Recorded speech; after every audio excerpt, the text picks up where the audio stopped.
नमस्कार दोस्तों, मैं प्रदीप दुबे।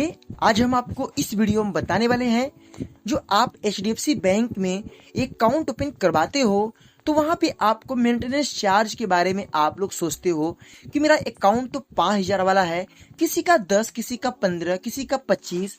तो एचडीएफसी बैंक में आपका अलग अलग टाइप के आपके अकाउंट होते हैं।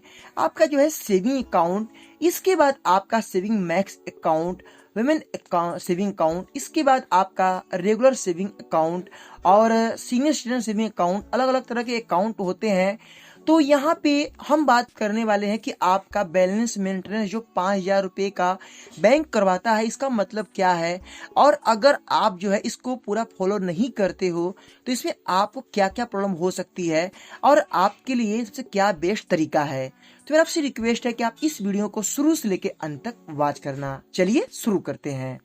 दोस्तों, एचडीएफसी बैंक इंडिया का एक सबसे बड़ा बैंक है, जो कि इस बैंक में काफी ज्यादा लोग अकाउंट ओपन करवाते हैं।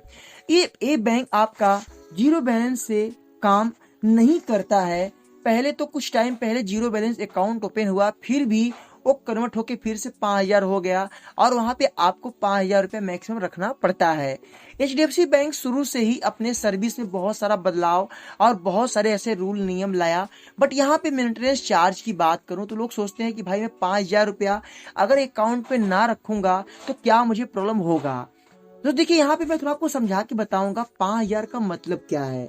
जैसे आपका अकाउंट ओपन हो गया और आपने 1 जनवरी 2021 को आपने न्यू अकाउंट ओपन कर लिया।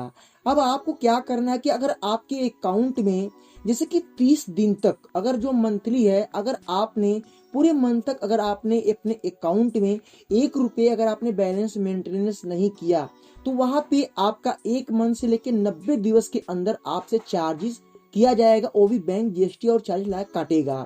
बट अगर मान लो आपने 5,000 रुपये अपने अकाउंट में डाल दिया, वो पैसा आपका पड़ा है और आप सोचते हो कि वो पैसा मैं निकालूंगा तो मुझे फाइन चार्ज लगेगा। ऐसा नहीं होता है। आपने अगर वो पैसा डाल दिया है, पड़ा है उसमें, आप उसको पैसे को निकाल लो। निकालने के बाद आप 2-3 दिन बाद या 24 घंटे बाद उस पैसे को अगर आप डाल देते हो, या हफ्ते में अगर आप 2 बार डाल देते हो या 1 बार डाल देते हो, तब भी आपको वहां पे फाइन चार्ज नहीं लगेगा।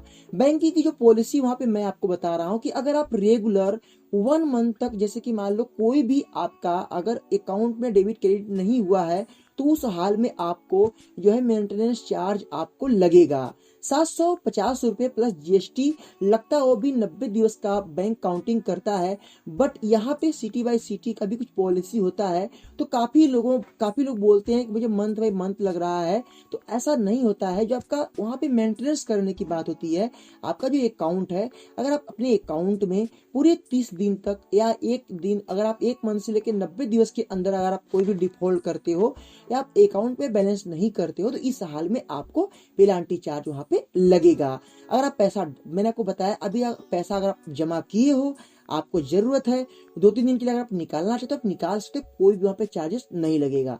इस तरीके से कोटक महिंद्रा बैंक, आपका एचडीएफसी बैंक, कुछ बैंक के ऐसे हैं जो आपको यहाँ पे ये सिस्टम आपको देते हैं। तो मेरा भी कोटक महिंद्रा बैंक में जो अकाउंट था, मैंने मेंटेनेंस वाला अकाउंट ओपन जो है नहीं करवाया था।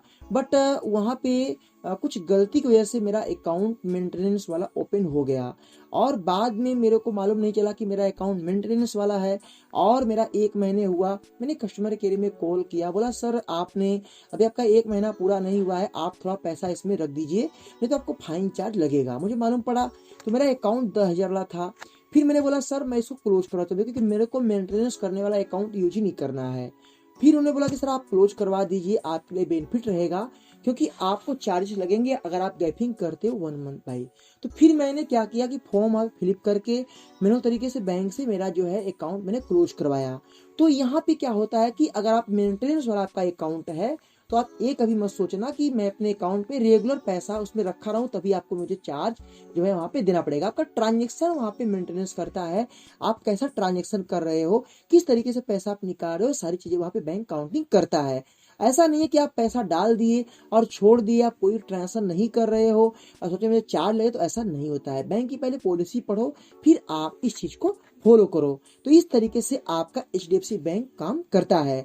और दोस्तों HDFC बैंक में अगर आपको अकाउंट खुलवाना है तो मैं आपको एक ही सलाह दूंगा, कभी भी आप अकाउंट ओपन करवाना तो पहले आप बैंक से अकाउंट ओपन करवाते समय पहले आप सारे रूल और टर्म एंड कंडीशन उनकी तरफ से फॉर्म लेके आप पढ़ लीजिए, समझ लीजिए, तभी अकाउंट ओपन करवाना है किसी बैंक में। क्योंकि अगर आप बिना जाने बिना समझे अगर आप गलती करोगे तो भविष्य में आपको बहुत दिक्कत होगा। मैंने भी एक बार गलती किया था। तो कभी भी पहले आप चाहे अकाउंट ओपन कराओ, चाहे पर्सनल लोन लो, चाहे आप कोई भी काम करो, पहले आप उसको पूरी तरीके से समझ लो, जांच लो, फिर इसके बाद कोई काम करो। अगर आप बिना जांचे पड़ताल किए कोई भी अगर काम करते हो तो आपको बहुत दिक्कत होगा, क्योंकि कुछ चीजें हाइड रहती हैं और आपको बिना पूछे वहां पे बताया नहीं जाता है। अगर आपको समझ नहीं आता है तो आप उनसे पूछो तभी आप उस काम को करो। तो मैंने आपको बता दिया, समझा दिया, ये है HDFC बैंक का रूल और सिस्टम। कैसा लगा इसे लाइक करना, इस वीडियो को शेयर करना, मन में क्या ख्याल है इसे कमेंट करना। फिर मिलेंगे नए वीडियो के साथ, तब तक के लिए जय हिंद, वंदे मातरम।